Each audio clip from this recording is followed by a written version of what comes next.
Mr. President. Senator from Connecticut is recognized.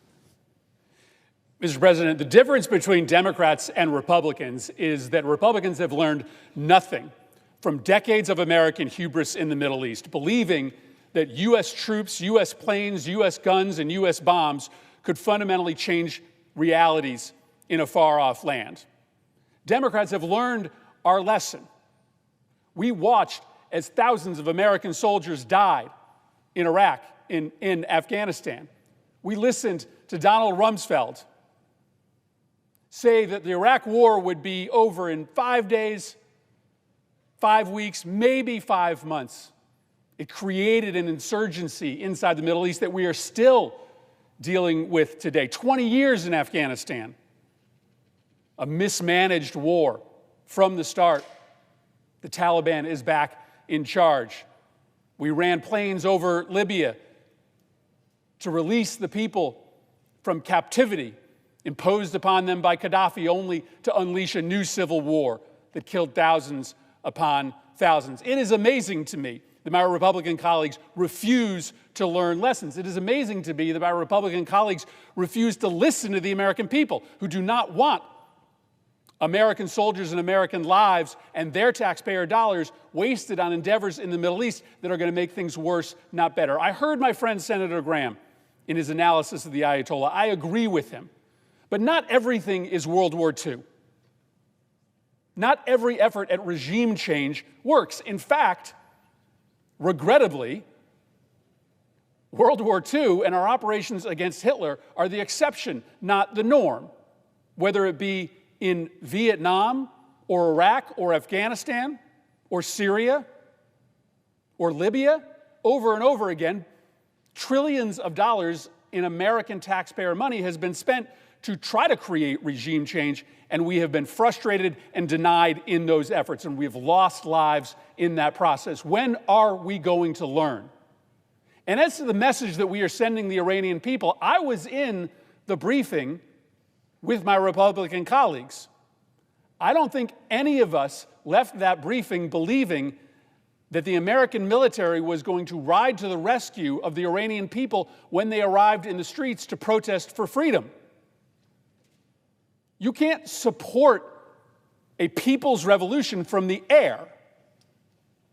Only ground forces could support and protect the Iranian people when they show up in the squares of that nation protesting for democracy. But I'm telling you that it looks like the plan is to leave the Iranian people hanging out to dry.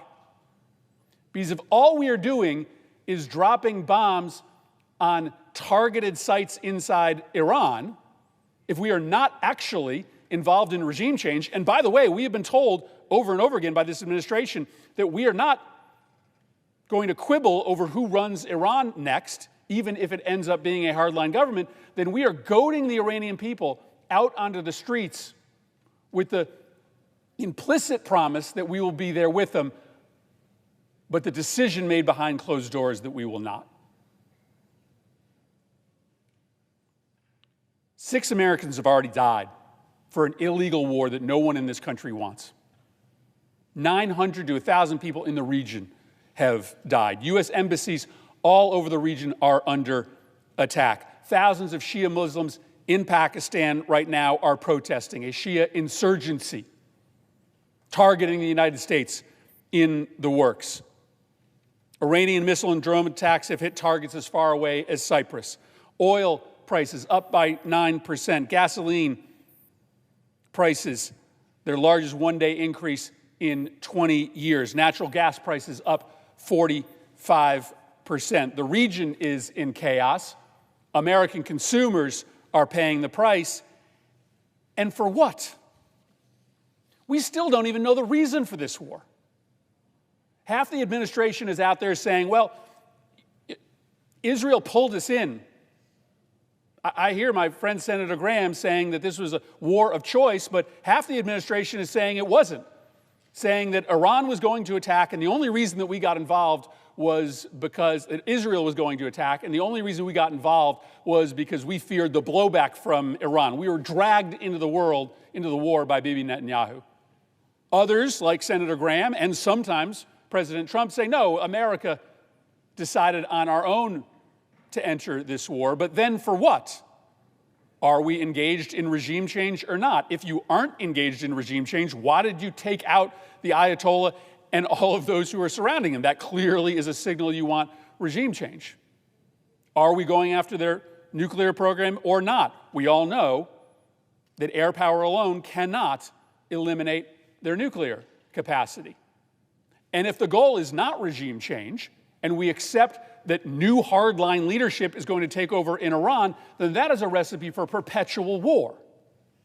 Because the only way that you will be able to destroy their capacity to make missiles and drones is to be permanently running jets overhead and constantly bombing the new sites that the hardline regime sets up.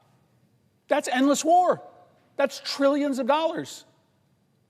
And for what?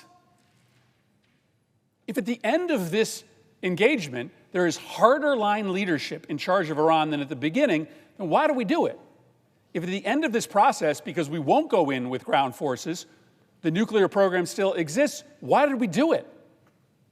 If we're going to hang the Iranian people out to dry and we aren't going to get their back when they stand up against the regime, why did we do it? The first several days of this conflict have been criminally incompetent, shifting rationales for the war, no plan to get American assets protected, to get Americans out of the region, shifting explanations for what the purpose of the war is, and very mixed messages to the Iranian people. History tells us that an air campaign alone will never be successful in toppling a despotic regime. In fact, let me caveat that, without the serious threat of a ground invasion. History, in fact, tells us that what is most likely to happen is that it hardens the resolve of the existing regime, that it ends up in even worse, more provocative, more dangerous leadership taking hold. President Trump seemed to think out loud in comments he made yesterday. He was asked what the worst-case scenario was, and it's as if it had just occurred to him for the first time. He said, yeah, I guess the worst-case scenario would be that, we do all this bombing, we spend $1 trillion, a whole bunch of lives get lost, and it ends up with the Iranians choosing even harder line leadership that are more provocative and dangerous and deadly in the region. That's not the worst-case scenario. That's the most likely scenario. And the idea that it's just occurring to him that this thing may go off the rails, as almost every other engagement in the region has over the last several decades, should be stunning to all of you. The alternative, then, is a ground invasion, which no one in this country wants. No one in this country wants. That would kill tens of thousands of Americans. Yeah, it might end up with you being able to prop up a democratic regime. You might actually be able to get the nuclear program with a ground invasion, but that's tens of thousands of Americans dead in the process.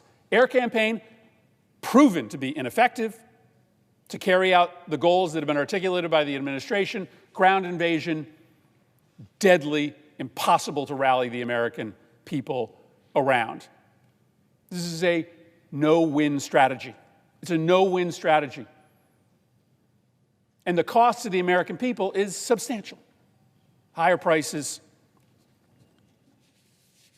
Americans dead, and frankly, just a president distracted.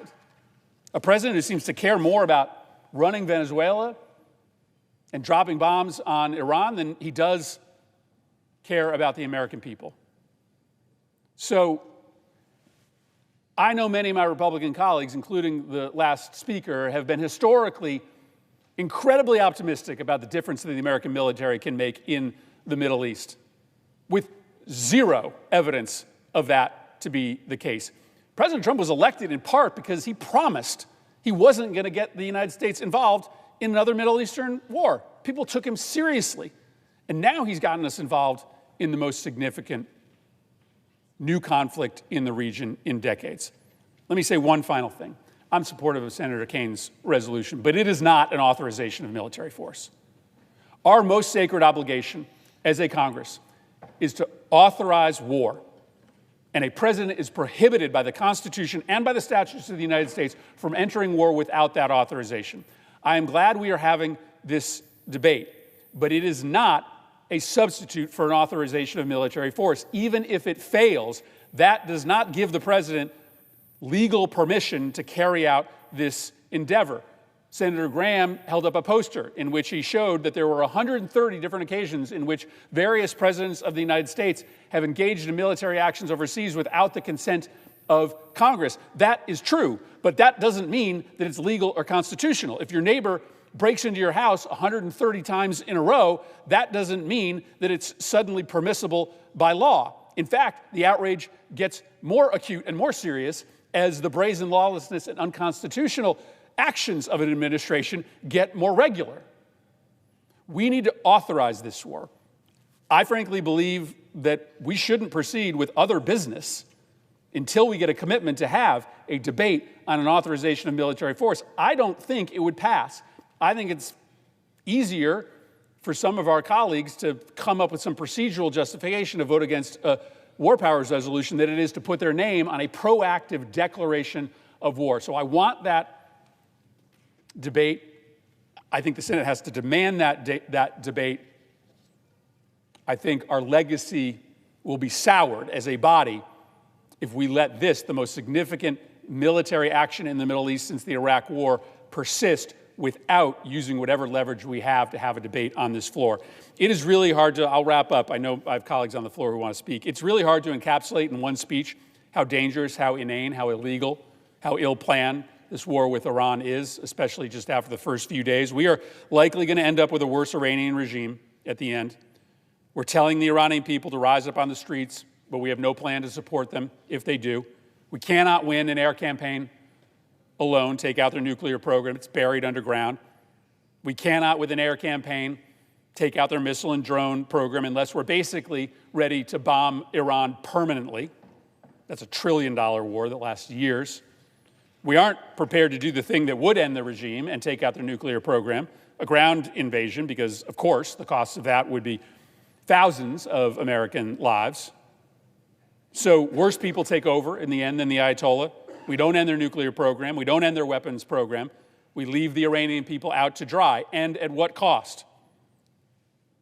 Oil and gas prices are spiking. Grocery and household item won't be far behind. A half a dozen families are about to bury their dead children, and the military tells us that there's going to be a lot more casualties to come.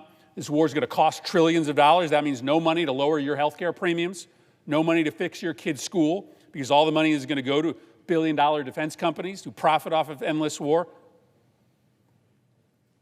This is a disaster. And it's made more of a disaster because we're not going to actually debate an authorization of military force. This is not a substitute for that debate. And I think all of my Democratic colleagues agree. We should not sugarcoat this. This is already a disaster of epic proportions, and I'm just going to tell you it is likely to get worse. I get the floor.